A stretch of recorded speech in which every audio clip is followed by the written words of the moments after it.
ಅದನ್ನ 1950 ಜನವರಿ 26ರಂದು ಸಂವಿಧಾನವನ್ನು ನಮಗೆ ನಾವೇ ಸಮರ್ಪಣೆ ಮಾಡಿಕೊಂಡು ಆ ಸಂವಿಧಾನದ ಆಶಯಗಳೇನಿತ್ತು, ಜನರ ಬದುಕು ಹೇಗಿರಬೇಕು, ನಮ್ಮ ಹಕ್ಕುಗಳು ಏನಿರಬೇಕು, ಹಕ್ಕುಗಳಂದ್ರೆ 14 ವರ್ಷದ ಮಕ್ಕಳು ವಿದ್ಯಾಭ್ಯಾಸ ಮಾಡಬೇಕು, ಅದು ನಮ್ಮ ಹಕ್ಕು, ಮಕ್ಕಳ ಹಕ್ಕು. ಹಾಗೇನೆ ನಾವು ನಮಗೆ ತೋಚಿದ್ದನ್ನ ಒಳ್ಳೆಯದನ್ನ ನಾವು ಮಾತಾಡೋದು ನಮ್ಮ ವಾಕ್ಚಾತುರ್ಯ, ನಮ್ಮ ಹಕ್ಕು.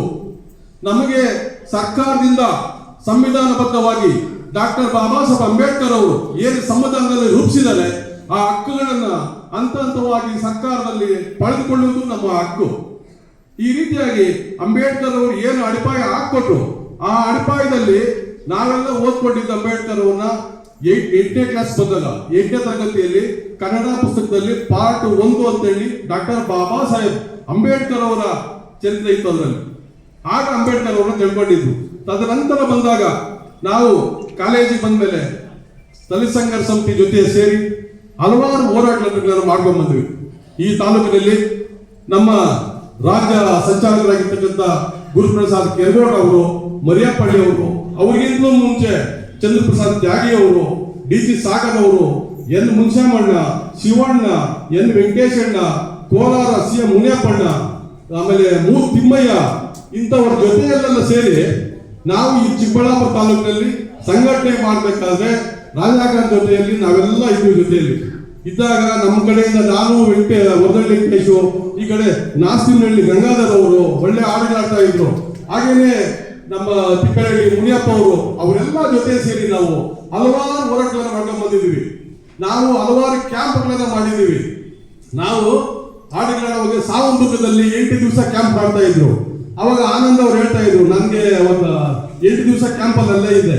ಅವಾಗ ಹೇಳ್ಕೊಡ್ತಾ ಇದ್ರು ಮಾಸ್ಟರ್ ಆಲ್ಕುರ್ತಿ ಶಿವಶಂಕರ್ ಅಂತೇಳಿ, ಬೆಟ್ಟಗಳ ಹೊಡೆದೆವು, ಬಂಡೆಗಳ ಹಿಂಡಿದೆವು, ನಮ್ಮ ರಕ್ತ ಚೆಲ್ಲಿ ಮಾಡಿ ಪ್ರಾಜೆಕ್ಟು ಕಟ್ಟಿದೆವು, ಶ್ರಮವು ಯಾರಿದೋ ಸಿರಿಯು ಯಾರಿದೋ, ಶ್ರಮವು ಯಾರದೋ ಸಿರಿಯು ಯಾರದೋ.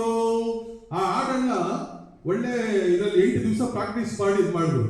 ಅಲ್ಲಿ ನಾವೊಂದು 200 ಜನ ಇದ್ವಿ.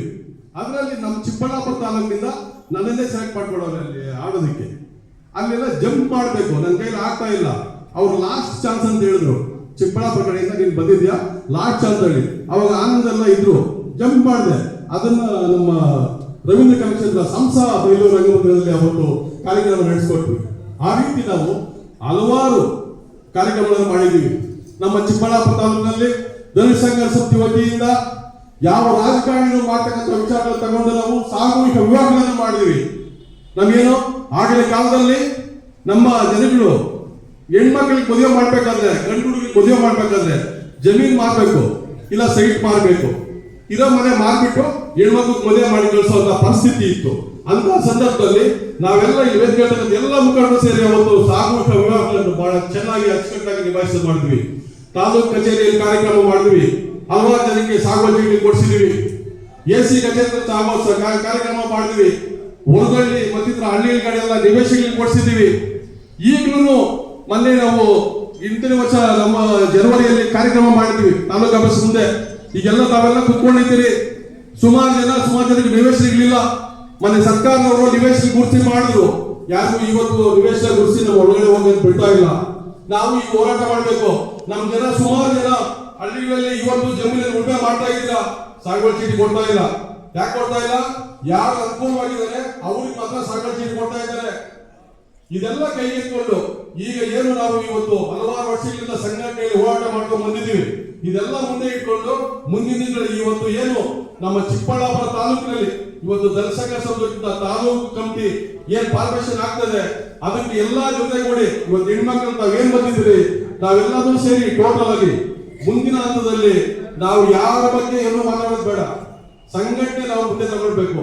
ನಮ್ಗಿಂತ ಬೇರೆ ಸಂಘಟನೆ ಇದ್ರೆ ಅವರು ವಿಶ್ವಾಸ ತಗೊಳ್ಳೋಣ. ಯಾರು ನಮ್ಮ ಜೊತೆ ಬಂದ್ರೆ ಎಲ್ಲರೂ ವಿಶ್ವಾಸ ತಗೊಂಡ ಪ್ರೀತಿ ವಿಶ್ವಾಸದಿಂದ ನಾವು ಈ ಸಂಘಟನೆ ಕಟ್ಟೋಣ. ಇದು ನಮ್ಮ ಚಿಕ್ಕಬಳ್ಳಾಪುರದಲ್ಲಿ ದಲಿತ ಸಂಘರ್ಷ ಸಮಿತಿ ಬಹಳ ಹೆಮ್ಮರವಾಗಿ ಬೆಳಿಬೇಕು.